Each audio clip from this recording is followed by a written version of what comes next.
भागवत कथा की रचना करने से पूर्व व्यास जी महाराज ने पद्म पुराण से एक महात्म की रचना की, जिसके अंतर्गत 6 अध्याय आते हैं।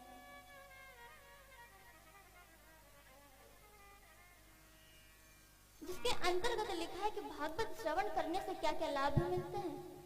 देखो, एक बात और, भागवत कथा कभी मनोरंजन की दृष्टि से नहीं देखनी चाहिए कि भागवत कथा श्रवण करने जा रहे हैं तो भागवत कथा श्रवण कर लेंगे, भजन होंगे, भजन सुन लेंगे, थोड़ा मनोरंजन हो जाएगा। ऐसा नहीं है। भागवत कथा श्रवण करने आज आप और हम सभी बैठे हैं, तो ये संकल्प लेकर बैठना चाहिए कि मैं कथा श्रवण करने बैठ रहा हूं, और मन में आप सभी एक विचार करें कि हे प्रभु, मेरा एक कार्य अटका हुआ है, मेरा मन बहुत चंचल रहता है, कथा में मन लगता नहीं, पूजन पाठ में मन लगता नहीं।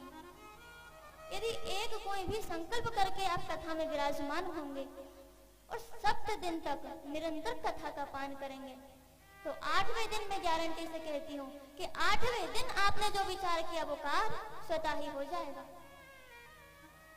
कोई और आपको परेशानी उठाने की जरूरत नहीं पड़ेगी।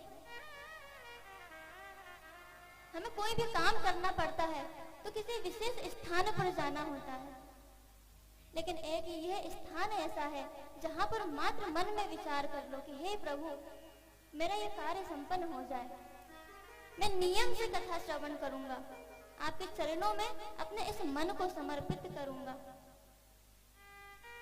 तो वो तो परमात्मा है, चाहे जो करा सकता है। आइए आप और हम सभी महात्मा में प्रवेश करते हैं। जो व्यास जी महाराज बड़े सुंदर शब्दों में लिखते हैं, सच्चिदानंद रूपाय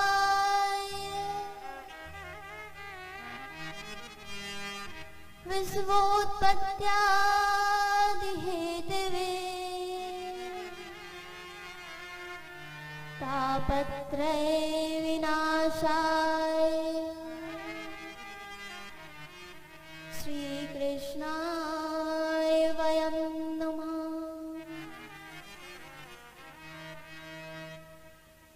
सत्य, चित्त और आनंद भगवान क्या है? आप सभी अपने घर में कन्याओं का विवाह करते होंगे, तो कन्या का विवाह करने से पूर्व जब लड़का देखने जाते हैं, वर देखने जाते हैं, तो सुयोग वर ही ढूंढते होंगे। जाकर क्या क्या देखते हैं कि भैया उनका नाम क्या है, भैया करते क्या है, उनकी पहचान क्या है, उनका परिवार कैसा है, सारी चीजें देखते नहीं देखते। ऐसे ही जब हम कथा श्रवण करने बैठ रहे हैं तो हम कथा श्रवण किसकी कर रहे हैं, वो करते क्या है, रहते कहाँ हैं। श्री सुखदेव जी महाराज बताते हैं 3 बातें जो कि जीवन में बहुत समझने की है, सत्य, चित्त और आनंद। सत्य क्या है? आज आप सभी, हम सभी यहाँ बैठे, ये सत्य है। ये परम पिता परमात्मा का नाम सत्य है। हम सब यहाँ नहीं थे तब परमात्मा का नाम था। आज हम सब यहाँ हैं तो भगवान का नाम है, और कल ना ही तो आप रहेंगे ना ही हम रहेंगे, तब भी भगवान का नाम रहेगा। अरे थोड़ी जोर से बोलिए, मुझे भी तो सुनाई देना चाहिए। इसे सत्य कहते हैं। सत्य कहते हैं अविनाशी को, जो प्रथम में सत्य था, मध्य में सत्य है और अंत में भी सत्य ही बचेगा। ये सूर्य नारायण जो हम देख रहे हैं, ये सत्य है। आज हम श्वास ले रहे हैं, ये सत्य है। ना जाने कल इस श्वास की आवन जावन हो या ना हो। श्वास श्वास पर कृष्ण भजी, वृथा श्वास जनिक होए, ना जाने या श्वास की आवन होए ना हो। प्रत्येक सांस पर हमें ये प्रयत्न करना चाहिए कि हम भगवान का नाम लें। अरे ये तो सोचिए कम से कम कि भगवान ने हमें इतना बड़ा जीवन दिया है, इतना सुंदर परिवार दिया है, माता है, पिता है, पुत्र है, वंश को आगे चलाने वाले हैं, सब कुछ होने के बाद में भी हम उनका नाम नहीं लेते।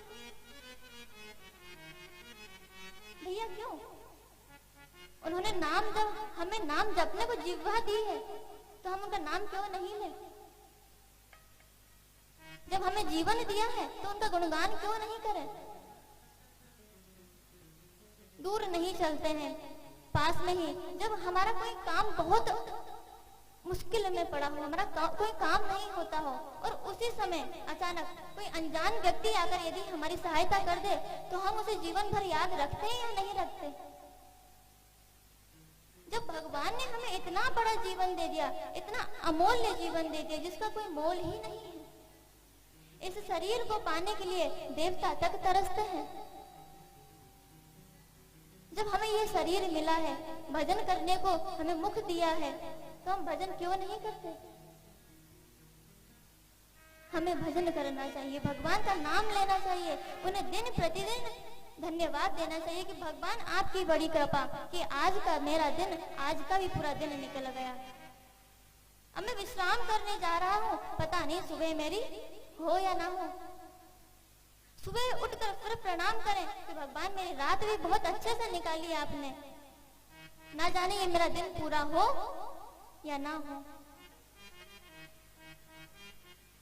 एक बार की बात है, एक बहुत धनवान सेठ जी अपने कार्य में हमेशा व्यस्त रहते थे। अगले दिन उनकी कोई बहुत जरूरी मीटिंग होने वाली थी। मीटिंग की तैयारी कर रहे थे, रात्रि में विश्राम कर रहे थे। विश्राम करते करते उनके मन में विचार आया कि मेरे पास आज इतना धन हो गया, कल मेरा काम दूसरा हो जाएगा। वो काम होने के बाद में बड़ा सा घर लूंगा, उसमें एसी लगवाऊंगा, डल्लप वाले गद्दे का मैं अच्छा बेड लगवाऊंगा, उसमें विश्राम करूंगा। बस ये सोच ही रहे थे महाराज जी। 3 प्रहर तक इतनी बातें सोची और चौथे प्रहर में उनके श्वास ही चली गई। यदि वो इन 3 प्रहर में एक बार भी यदि भगवान का नाम ले लेते तो क्या कुछ घट जाता? तो इस श्वास का कोई ठिकाना नहीं महाराज, कब श्वास रुक जाए। इसलिए हमें भगवान का नाम लेते रहना चाहिए। दूसरी बात आती है चित्त की। चित्त क्या है? चित्त यानी होता है प्रकाश।